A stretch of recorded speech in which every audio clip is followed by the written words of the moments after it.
magiging sa'yo, walang katulad. Wala nang papatay sa'yo, ikaw ang Diyos noon pa man, maging ngayon kailanman, sa habang panahon, wala kang katulad. Sa habang panahon, wala kang katulad. Sa habang panahon, wala kang katulad.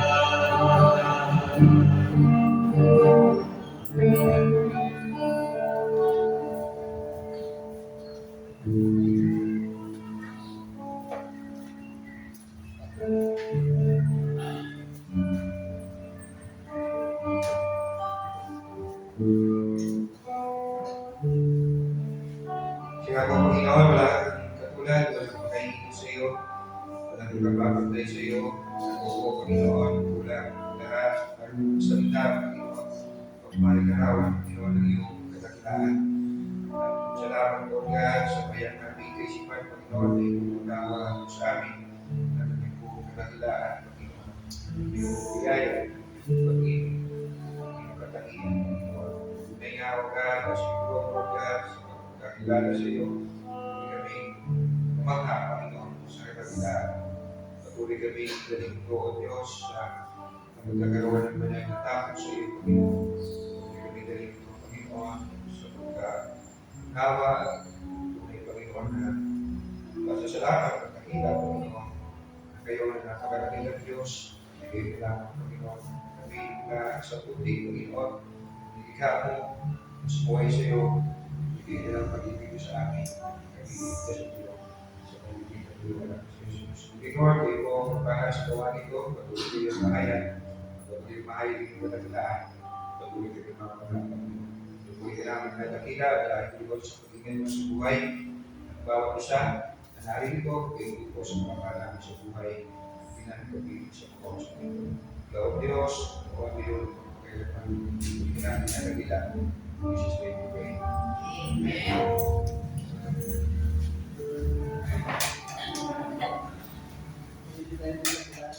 Praise the Lord.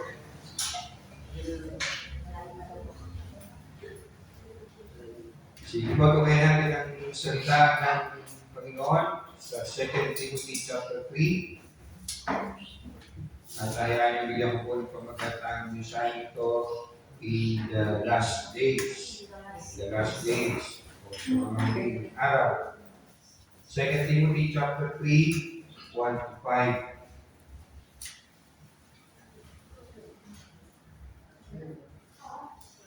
Christian, tingnan yung Bible.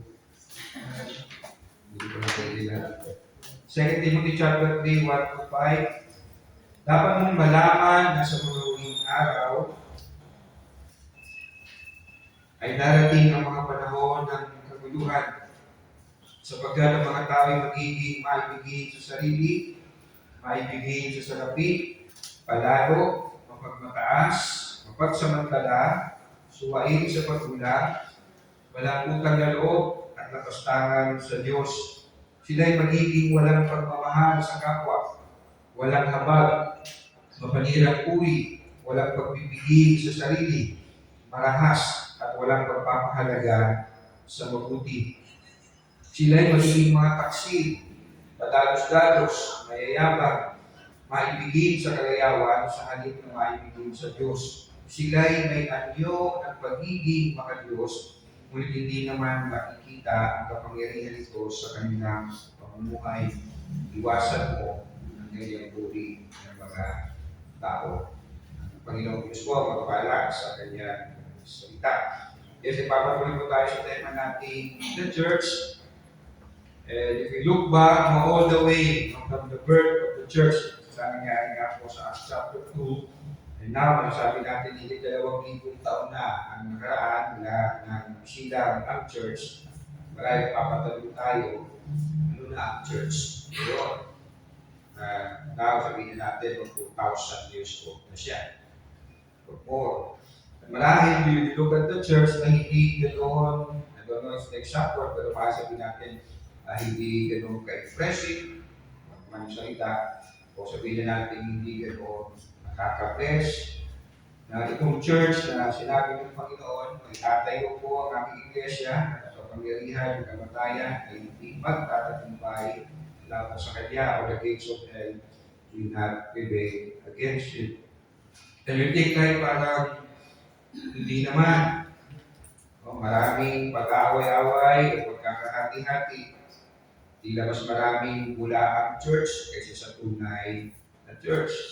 Mas maraming pasaway o sabihin natin hindi actively involved na member kaysa sa actively involved na member.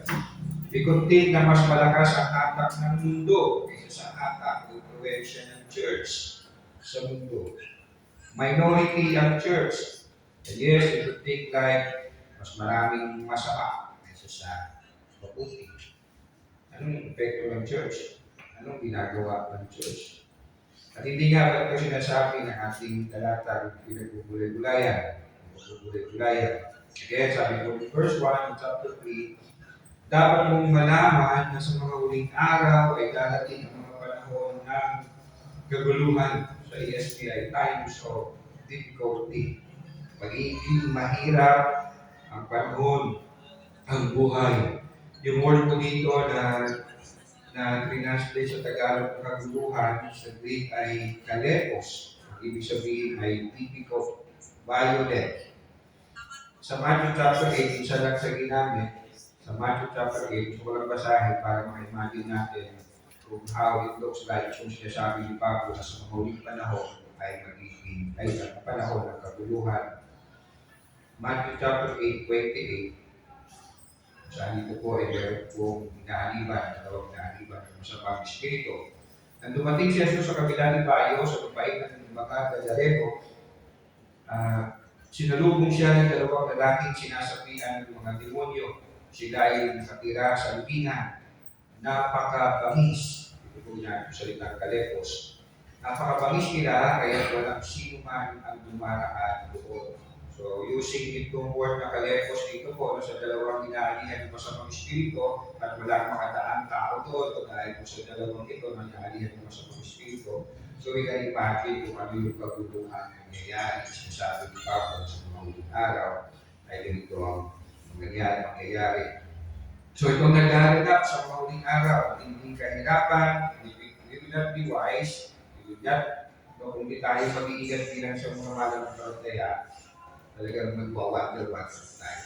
Wiwindang-windang tayo, kapapatang na tayo. Hindi ginagawa ng church. Effect ng church sa panahon ito. Pero not forget, naranasan po ng mga apostles, nakita natin niya sa pag-aaral po natin sa tema natin the church, naranasan nila mga pag-uusip. At sila nga, ay namatay po sila as martyr. At namatay po sila hindi kaawa-awa, miserable, matay po sila, may joy, may kapayapaan sa puso. Then we need to use 2 Timothy chapter 4, pangalawang Timoteo, so hindi ko na itagay dahil makakatabi ng mga listening pieces. 2 Timothy chapter 4, verse 6 to 8. Yan si Pablo, pinapahayag po dito yung kanyang pong kamatayan, pero hindi po siya nagpapahayag ng parang walang pag-asa. Sapagkat dumating na ang panahon ng pagpagaw ko sa buhay nito, ako'y mismo lang isang naglob na binubuo sa tablana, pinagbuti ko ang aking pagkipaglaban at tapos ko ng dapat kong kapuhin at natili akong tapat sa pananampalataya. Kaya ihintay sa akin ang korona ng gantimpala para sa mga nabuhay ayon sa kalooban ng Diyos. Sa araw na iyon, ang Panginoon na siya makatarungang hukom, ang siya magpuputong sa akin ng korona, hindi lamang sa atin, kundi sa lahat na nangalapit sa kanyang pagbabalik. So he was facing his death, na-anticipate niya yung kanyang kamatayan. Alam natin, sabi ng history, siya pinuputan ng ulo, pero hindi po niya hinarap yun ng bitako. Hinarap niya yun ng may kagalakan, may kapayapaan, may pananabik, na yes, I will face my master, I will face my Lord, then I will receive my crown.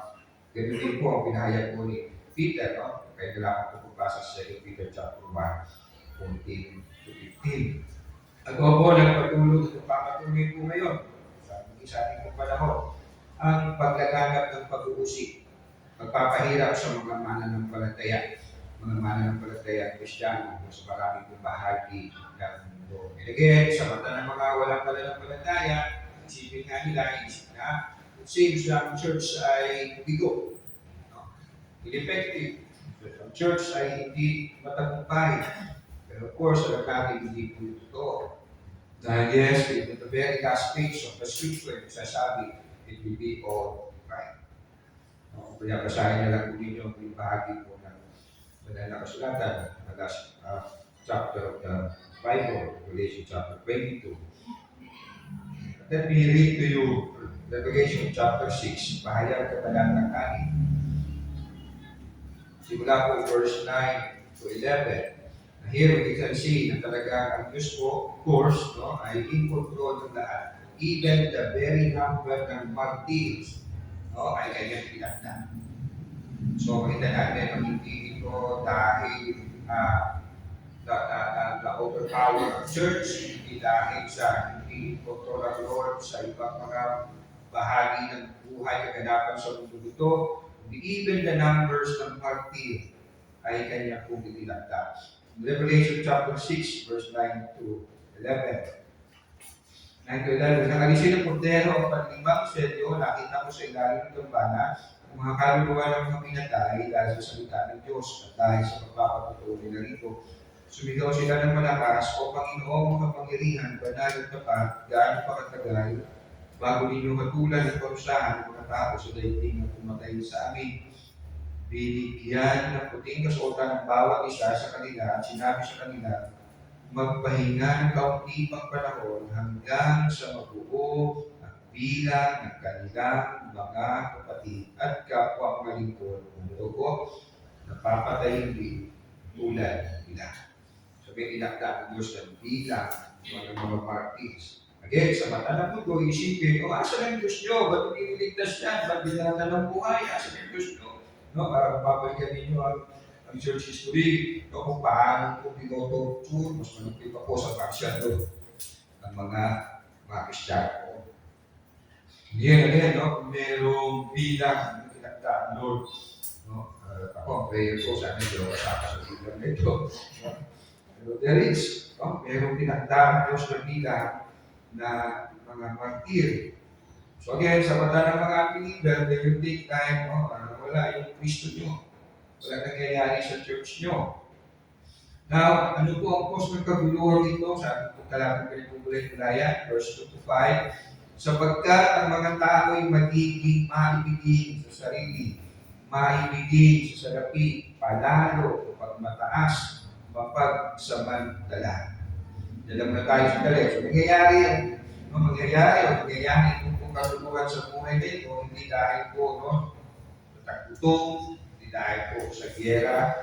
No? Yes, maaaring contributor po ito, pero hindi po ito yung pinakaroot ng kaguluhan ito. Dahil sasabihin natin tagutong, bakit maraming tumatanggap ng mali-mali na pera. No?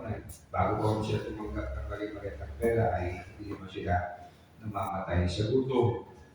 And like to say here, hindi ko ituman ang dahilan ng pagnanakaw ng pera, pananamantala, kundi pag-ibig sa salapi. Na siyang ugat, sabi nga po 1 Timothy chapter 6, lahat ng uri ng kasalanan. Be careful, hindi manage ka mo to pag-ibig, kundi the love, money, is the pag-ibig. Ayaw niya ng pera, bigay mo sa akin. So, I don't love that money, pero kailangan natin yan. So, again, tulad na nabasa sa first bullet ng B, suwain sa magulang. Napakarami na mga katalaagan ito. Walang utang na loob at kapastahan sa Diyos.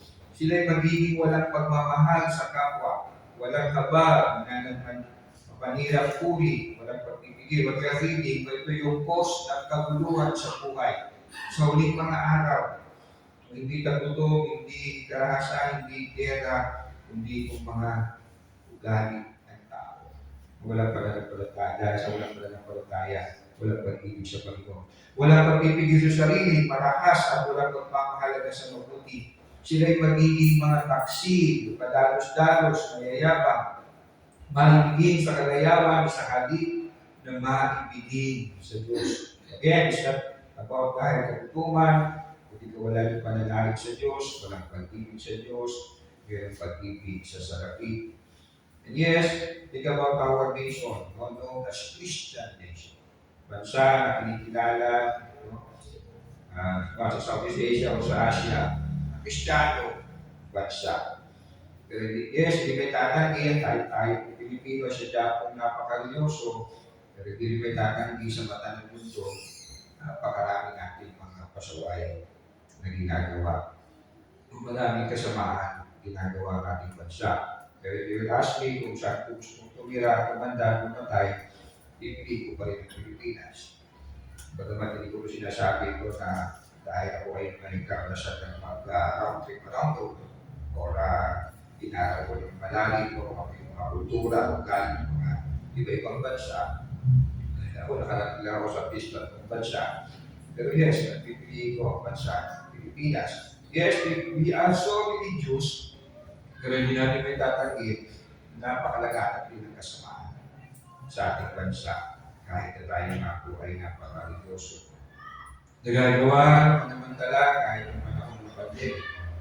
No? So pag ako po ay nagsasabi, kailan po, paano po isinilang ng sa salita at padalangin, ay dahil po yung nakatanggap ng sa pandemic. Sama-sama nito po, sabi ko, I deserve to receive it dahil wala akong trabaho, wala na yung church, mabuting mamamaya naman ako nagtas pa niya, bla bla bla. Bakit di ako tumanggap? Mas maririnig ko pa yung iba tumanggap mula sa tatay, nanay, lolo, pamangkin, ako, yung aso na lang hindi tumanggap. So sabi ko, sige, magsasakta lang ako. Sisya na lang ako ng salita.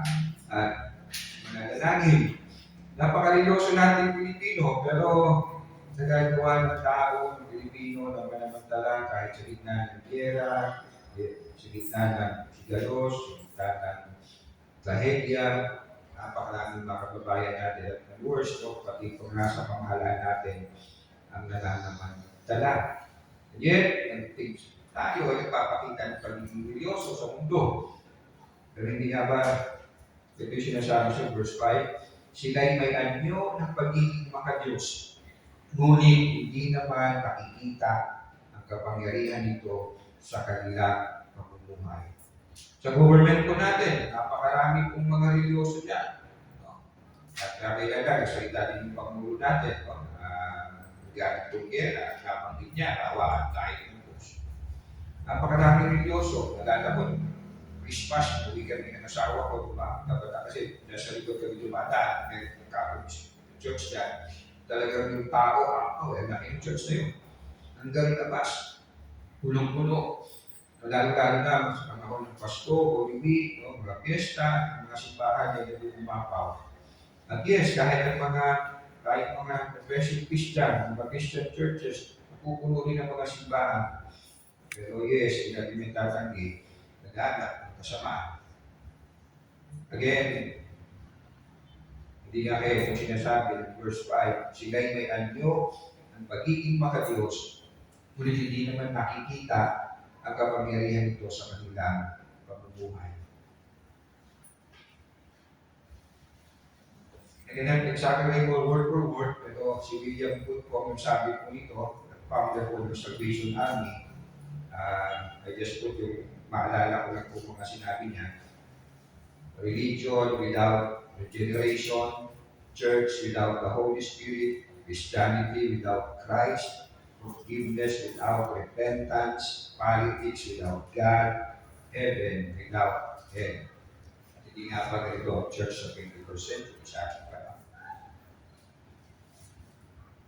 Christianity, imagine Christianity without Christ, forgiveness without repentance. Tawarin niyo ko, Kristiyano naman kayo, tawarin niyo ko, pero wala pa pagsisisi. Church without the Holy Spirit, sabihin, tao lang talaga ng papalang. Hindi ka pangyarihan noon, the Holy Spirit. Again, hindi nga pala ito nangyayari sa maraming professing Christian. Laman ng simbahan, or at least online worship service. Pero ang buhay, just like before, walang tunay na pagbabago. Ito po, hindi nga natin nakikita ito sa ating panahon. So now, how we should respond to this? Ito nangyayari ng living in the last days, nababatmat po ng kaguluhan. Let me read verse 14, chapter 3 pa rin po, 2 Timothy. 2 Timothy chapter 3, verse 14. Dito po mababasa natin. Ano po dapat mag-response natin in the last days? Maliban sa iwasan natin, na nauna na po sinabi ni Paul sa uling bahagi ng verse 5, iwasan po ang ganyang uri ng mga tao.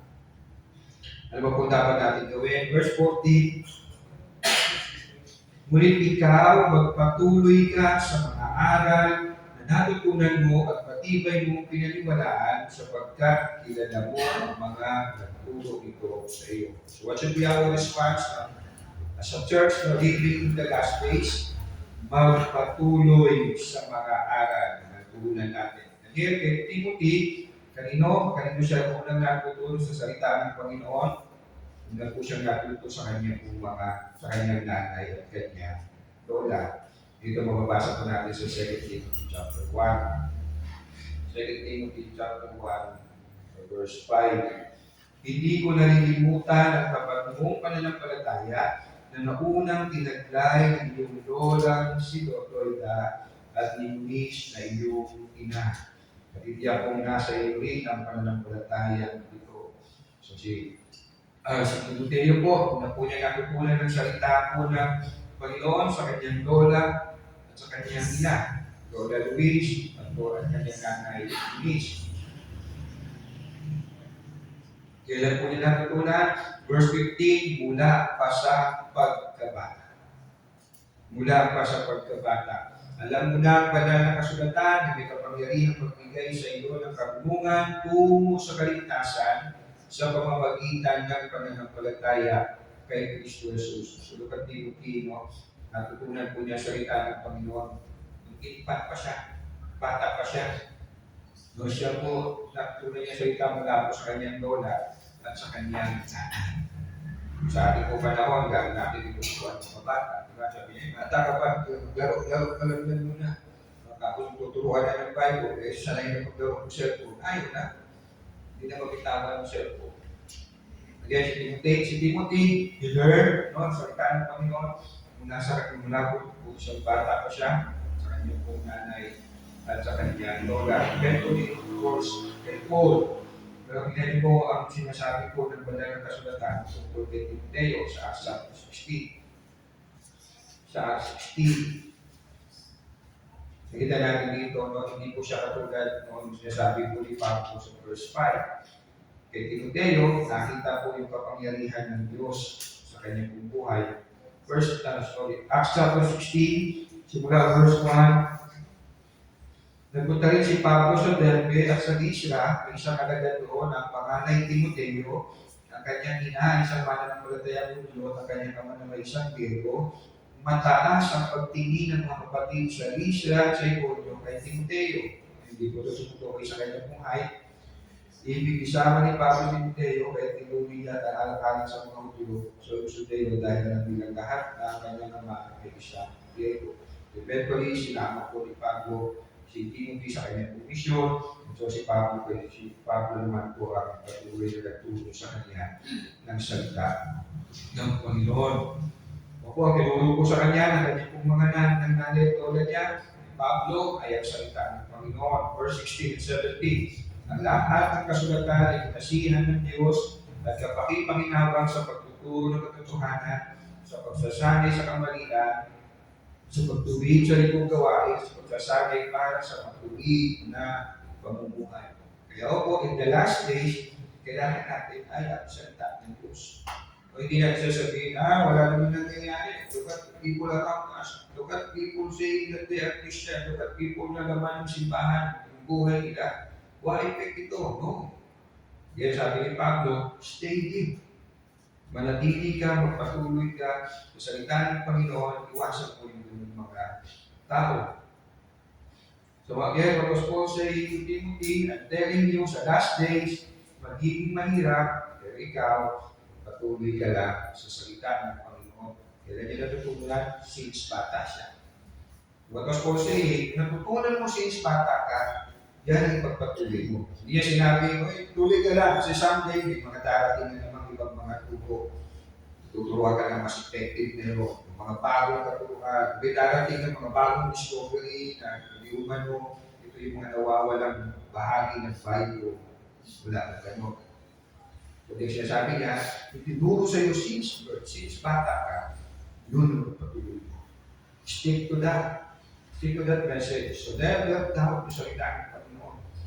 Baka naman hindi lang 66 books. Baka kulang pa, kaya medyo hindi pa maganda nangyayari sa church. O baka siguro kaya magulo, kaya hindi pa ganun ka. Tino ang simbahan, baka meron akal na hindi pa na discover. So we have to wait. So hintay na naman tayo ng bagong tituloy.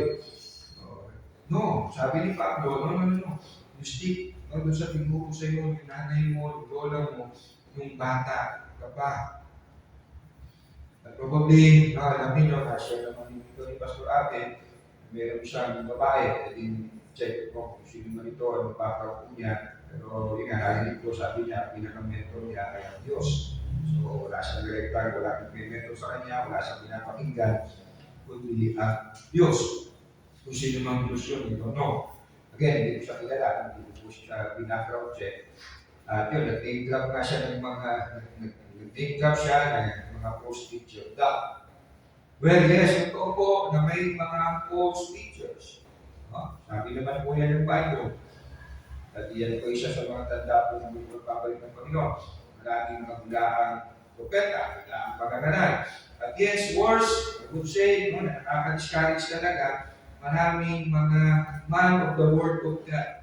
Natatalin po.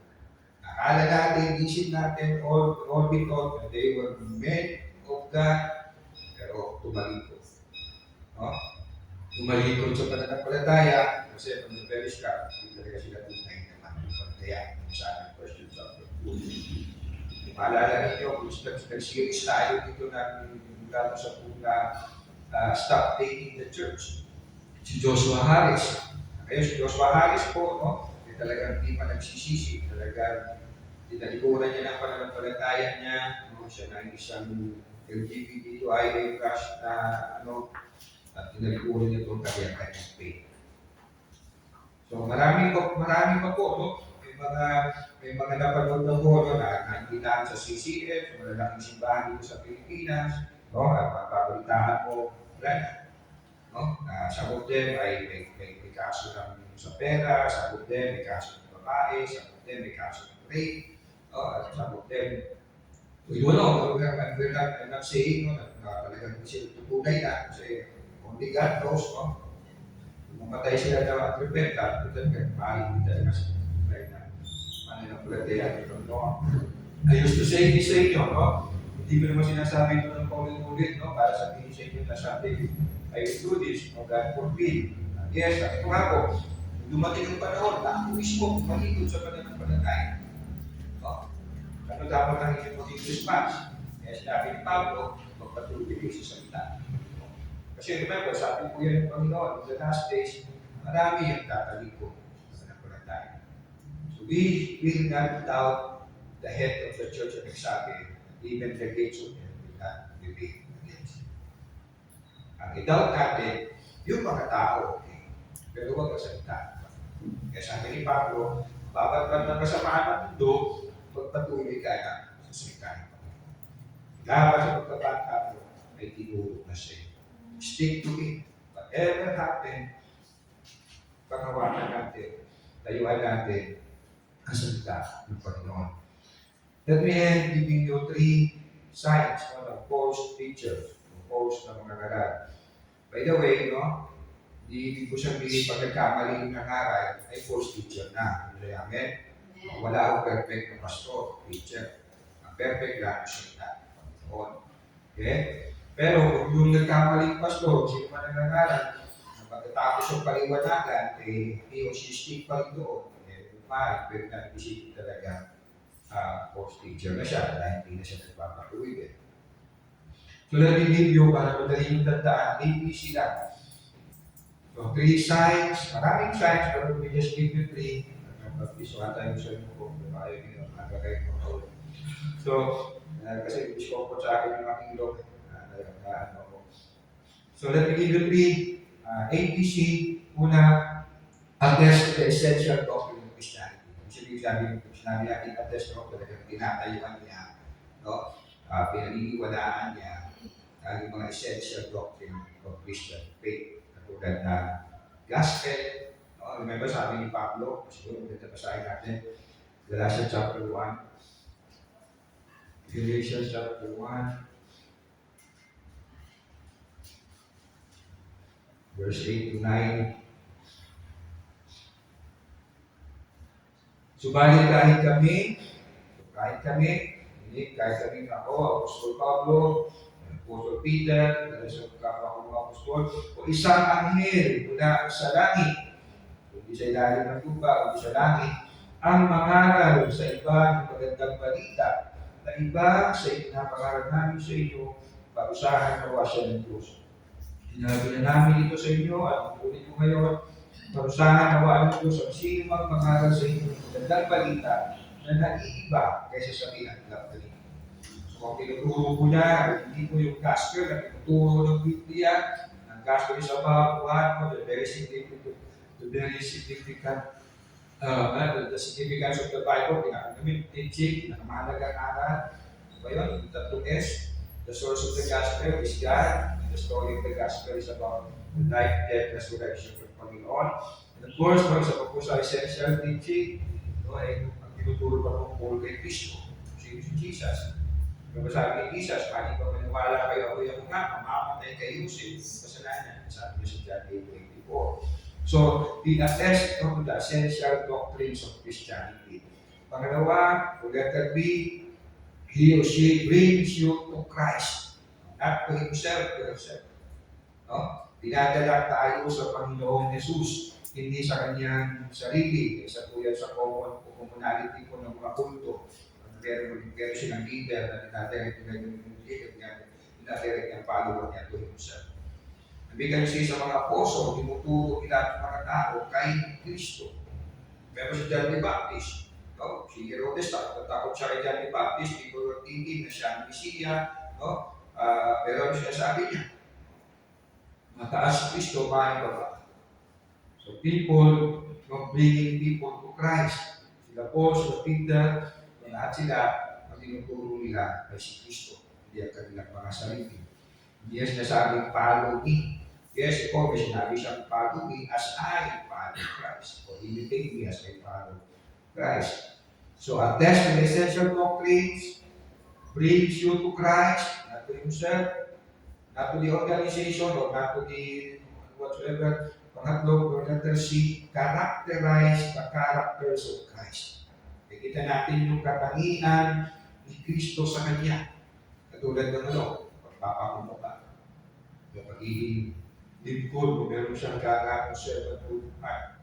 Hindi siya master, hindi siya nagpapanginoon sa simbahan, sa kanyang follower, hindi siya ay nagpapanginoon ng may kababaan. At yan ang nakita natin sa Panginoon Jesus. So, marami pang mga essential signs na matutukoy ng masabi natin. Post teachers, or this is ito again, attest to the essential doctrines of Christianity, brings you to Christ, characterize the characters of Christ. Hindi po tayo pinagkakalala. Muli Lord, maraming pong salamat. Kung kaya Lord, salamat po reminding us, Panginoon, kung gaano po kahalaga ang iyong pong salita. Maging isa, hindi lang po, hindi sa panahon nito, hindi sa lahat ng panahon sa ating pagkakataon. Ito po, sa panahon nito, Panginoon, na nababatbat po ng kaguluhan. Panginoon, patuloy kami, Panginoon, na bumalik sa iyong salita. Patuloy namin ito pangawakan, patuloy namin ito pagulay-gulayan sa puso, sa isip, sa buhay, Panginoon. Ito po, Panginoon, salamat sa iyong salita, Panginoon. Kaya, Panginoon, never we gather together, Panginoon, po, Espiritu Banal, turuan kami salita. Tubayan niyo kami, patuloy kami matuto, magtawa, Panginoon, sa opo, paranas ng iyong kapagalihan ng salita sa aming mga buhay, Panginoon. Iyan kami, Panginoon, sa kaligpit na pagsubok, dahil kami sa mga kapahamakan, Panginoon. Ito po, Panginoon, sa lahat ng panahon, sa kaginawaan, sa katuluhan, sa kayapaan, Panginoon, ang salita mo, ang aming pong pangahawakan. Salamat, ang salita mo, ay mapangahawakan din, Panginoon. Praise you, Lord, O God. In Jesus' name we pray.